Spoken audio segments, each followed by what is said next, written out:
Hello student, good morning. Hope you are going through all our video lecture and as well as our note and assignment. So now today I am going to discuss about continuous charge distributed body. Till date I have discussed about point charge. So I have used Coulomb's law by using point charge because Coulomb's law valid for point charge only. Now in practical, suppose we want to find the electric field intensity due to this positively charged body at this point. In this case, we can find the electric field intensity by due to this positively charged body at this point by using point charge, but mathematically we can find, but mathematics becomes very tedious and lengthy. Charge distribution, for the charge distribution body object, to find the electric field intensity we have to use Gauss theorem. So before using Gauss theorem we have to know flux, electrical flux. Before knowing the flux we have to know the charge distributed body. Now there are three types of charge distributed body possible. Here it is shown here.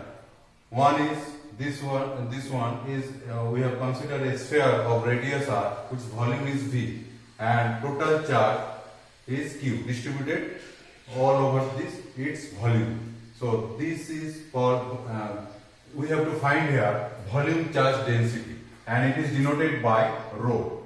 Mathematically, rho can be written as dq dV, or simply rho equal to Q by V, like this. Okay.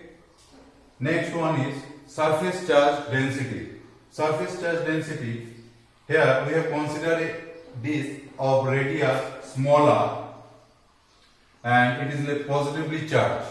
So here surface charge density is denoted by sigma letter, and mathematically its formula is sigma equal to d, let this charge is also Q, dq by dA.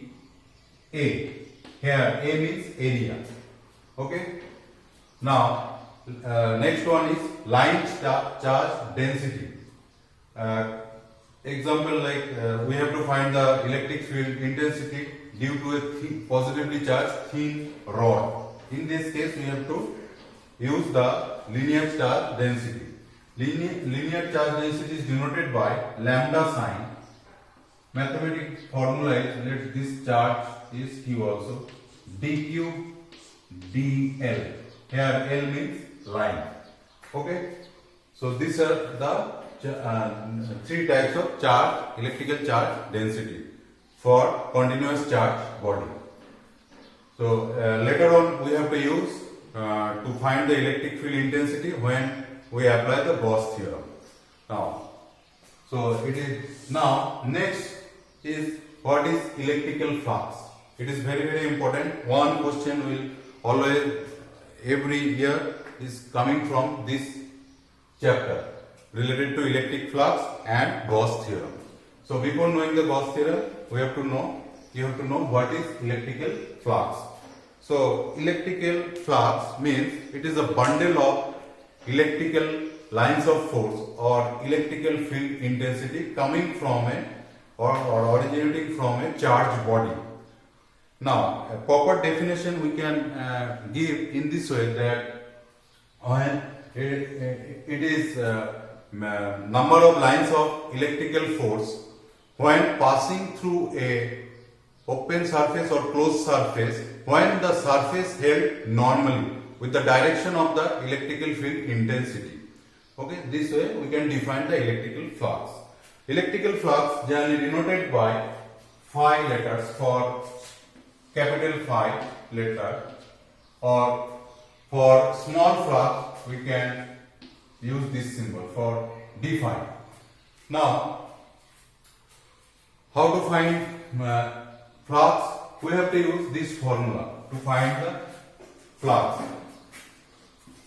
Phi equal to, capital Phi equal to E vector E dot S. Here S is area vector.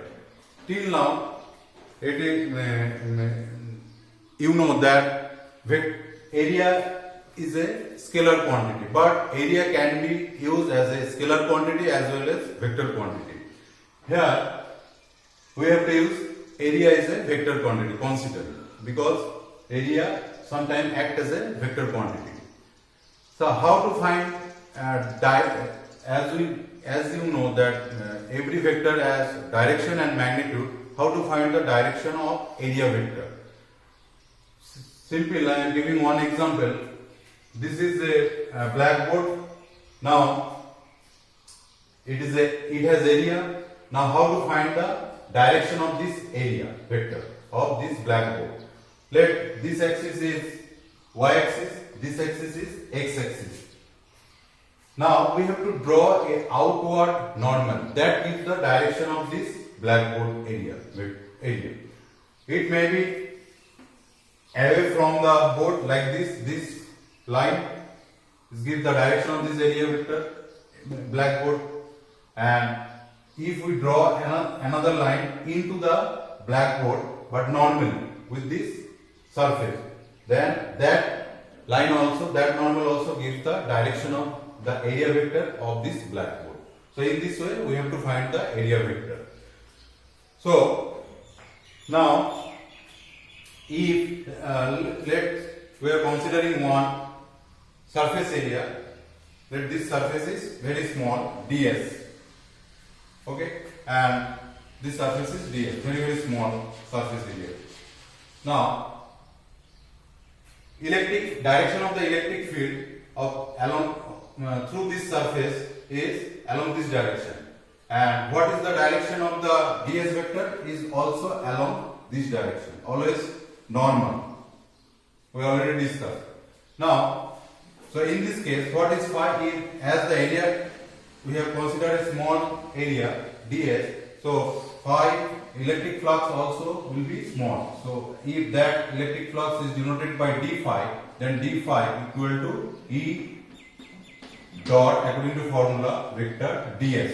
Now what is the angle between here? Vector E vector and vector ds vector is 0 degree. Both are parallel to each other. So in this case, phi is E, d phi is E ds cos 0 degree E ds. This is the electric flux passing through this surface whose area is ds, and direction of the electric vector along this direction. This is the formula, and here it is electrical flux is maximum, you can say. Another, suppose same, we are considering same area ds. Now electric field passing through this area ds area is along this direction, means direction of the ds vector is always normal to this surface area, means along this direction, and electric field direction along this direction. So angle between these two vectors is 90 degree. So electrical flux passing through this surface, if it is denoted by again d phi, then according to formula E dot vector ds. So E ds cos 90 degree. E, so it is cos 90 degree, we know 0. So now electric flux passing through this surface is 0. Now when we are considering same surface, and when the direction of the ds vector along this direction normal, and direction of the electrical field vector along this direction, and here we have considered that angle between these two vectors is theta. So it is the general form. So if the electrical flux passing through this area, if it is also denoted by phi, d phi, then d phi equal to vector E dot ds. This is the general form to find the electrical flux. Now, when we have to find this is the electric flux passing through a small area. Now, when we have to find the electrical flux passing through the whole surface area, if that flux is denoted by phi, then we have to use the integration of d phi. In this way we can find the total electrical flux through a open surface or closed surface. So you just go through this section, and also from this equation we can say that electrical flux is a scalar quantity. It is the dot product of two vectors. So as we know, the dot product of two resultant vector of dot product of two vectors is always a scalar quantity. So electrical flux is a scalar quantity.